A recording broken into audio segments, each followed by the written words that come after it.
joojiyo waxaan rajaynaynaa horeyna waanu sheegnay in ciidamada meesha jooga dawladda Somaliland inay meesha ka qaado oo ay fursad siiso in xabad joojin la sameeyo waxaa cad oo aan gabasho lahayn inay si hoose ula shaqaynayaan xukuumadda Somaliland ee dadka Soomaaliyeed badaaficda maalin walba la dhacaysa inay hortaagan yihiin cunaqabatayntii la saari lahaa inay iyagu si indirectly in ay iyagu wadaan barnaamijka in cunaqabatayntii la saari lahaa dambiyada dagaal ee meesha ka dhacay Muuse iyo xogkiisu ay wadaan in xukuumadda Soomaaliya hortaagan tahay halka waxa ka soo baxay garaadku dawladda inuu ku hayo eedeymo cadeymahoodii leh ina kaahin iyo ninka la yiraahdo Nuux Baasto iyo ina Biixi ayaa shir wada galay degdega kadib markii ay ogaadeen abaabulka xoogan ee ay wadaan xoogaga SS abaabulkaasi oo runtii ugu muuqday inay ku jiraan oo ciidankii raay halka joogay adduunyadan cid isbarida haday jirto nuclear la isuma samaysan lahayn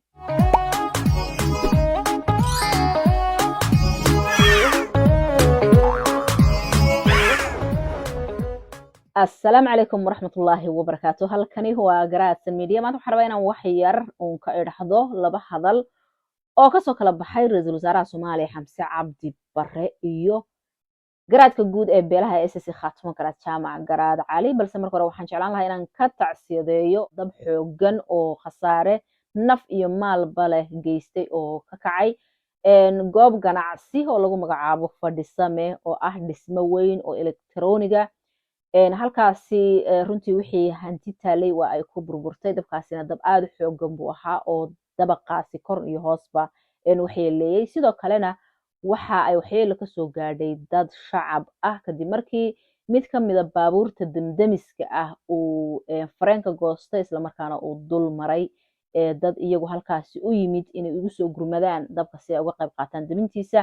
waxa halkaasi ku dhaawacmay dhowr qof sidoo kalena waxa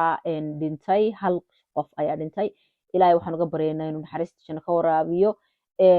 dadku ku geeriyooday samriye iimaan uu ka sii ehelkii iyo asxaabtii qaraabadii inta dhaawaca rabbi waxaan uga baryaynaa inuu u boogadhayo sidoo kalena dadkii halkaasi ku waayay hantidooda ilaahay waxaan uga baryaynaa bedel khayr qaba inuu siiyo waxaad moodaa runtii baryahan dambe inay soo badanayso la dagaalanka goobaha dhaqaalaha ee guud ahaan Soomaaliya runtii laba casho ka hor bay ahayd markii suuqa Jigjiga uu dabka qabsaday intaas oo goor ayaa goobo ganacsi oo Boosaaso iyo Muqdisho iyo Jigjiga iyo meelo kale oo badanba uu dab ka kacay isla dabkan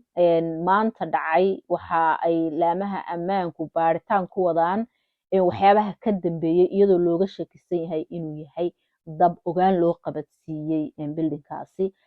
marka loo eego suuqyadii hore u guban jireen waxaad moodaa inuu ka duwan yahay sida caadiga suuqyadu waa buushash ay fududahay inay si fudud dabku uu ku qabsado hadii qof uu sigaar ku cabiyo wixii la mid ah hayeeshee building dhan oo dhismo ah oo dabaqa si fudud inuu dab uga kacayo way adag tahay hadii uu ka kacana waa wax ay fududahay in la ogaado maadaama uu dhismo yahay oo uusan ahayn buushash iyo waxyaabo sigaar iyo wax noocaas oo si fudud u ku gubi karo waxaan khasaaraha sii badiyay inuu buildingka oo dhan uu ololku hal mar la qabsado keenay maadaama ay dabayli jirtay marka ilaahay waxaan uga baryaynaa mar kale inuu ilaahay bedel khayr qabo si dadka ka hantidooda ay ku burburtay sidoo kalena ilaahay inuu u boogadhayo dadkaasi ku dhaawacmay intii ku dhimatayna ilaahay uu samriye iimaan naga siiyo inta halka hadii aan kaga gudbo waxaan soo noqonayaa hadallada ra'iisul wasaaraha dalka Soomaaliya Xamse Cabdi Barre iyo waliba garaadka guud ee beelaha SSC Khaatimo Garaad Jaamac Garaad Cali oo isaguna shalay ka hadlay shir ka dhacay magaalada Nairobi marka hore waxaan rabaa hadalka ra'iisul wasaaraha labada hadalba waxay quseeyaan xaaladda dagaalka gobolka Sool marka waxaan ku hormarayaa ra'iisul wasaaraha waxaan rajaynayaa dadka in dagaalkaas istaago waxaan rajaynaynaa shacabka hubiyayaasha in laga daayo waxaan rajaynaynaa dagaalka in la joojiyo waxaan rajaynaynaa horeyna waanu sheegnay in ciidamada meesha jooga dawladda Somaliland inay meesha ka qaado oo ay fursad siiso in xabad joojin la sameeyo oo wixii khilaaf ee jira markaas Soomaali iyadoo la yahay in wax wada hadal lagu dhameeyo laakiin inaan dadka maalin walba hubiyaal lagu tijaabin oo aan shacabka la laynin ayaan soo jeedinaynaa arrintaas waa arrin muhiim ah ay tahay inay soo afjaranto waa arrin nasiib darro ah inay sii socoto waa arrin ay tahay in dhawaqa soo baxaya ee dadka Soomaaliyeed ka soo baxaya ee madaxda Soomaaliyeed ka soo baxaya ee caalamka ka soo baxaya in loo dhaga dhumlaado oo la dhageysto ayaan rabnaa Soomaali colaad waxa waaye way ka soo daashay hadalka ra'iisul wasaaraha runtii dadka qaar way soo yar dhaweeyeen oo waxay yiraahdeen waa markii ugu horeysay oo uu yiraahdo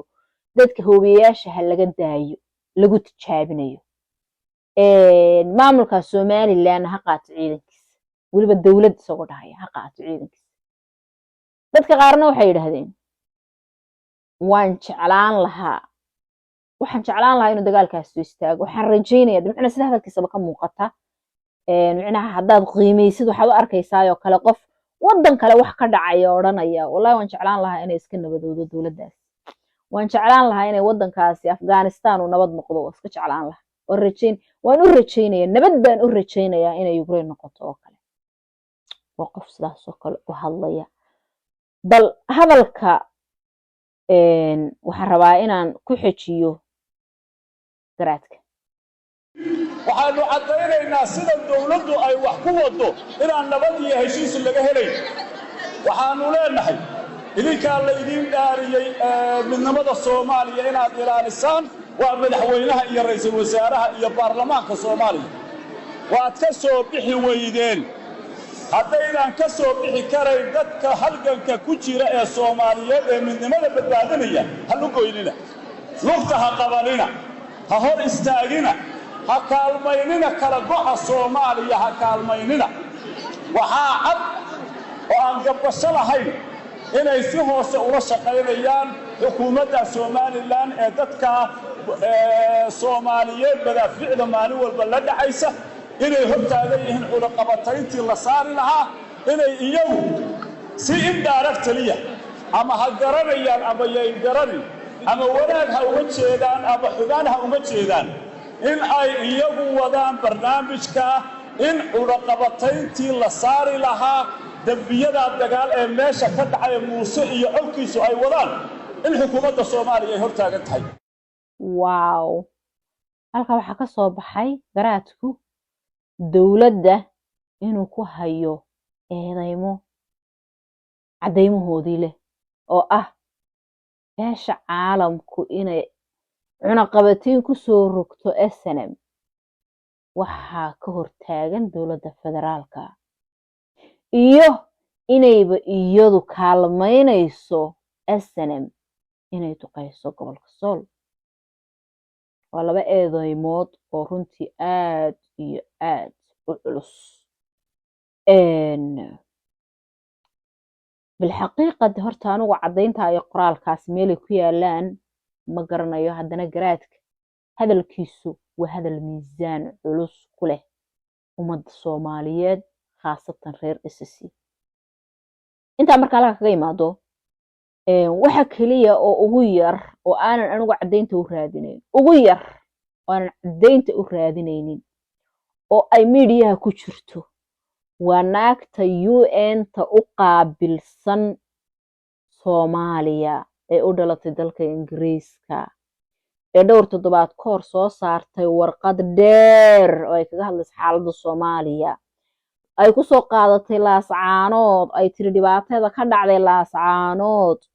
waxaa wax ka soo gaadheen 33 qof waa dhibaatada 6 bilood socota ee tirabeelka ay tahay dhimasho iyo dhaawac iyo guri burbura iyo masjid burbura iyo dhakhtar burbura iyo biyo la burburiyo iyo koronto la burburiyo macnaha sabatage laga dhiga wax walba ayaa waxay dhahday 35 qof ayaa ku waxyeeloobay waa UN qaramadii midoobay warkii ay u gudbisay weey markan qoraalka arkay anigu maqaalkii ugu horeeyay kaga hadlay waxaan idhi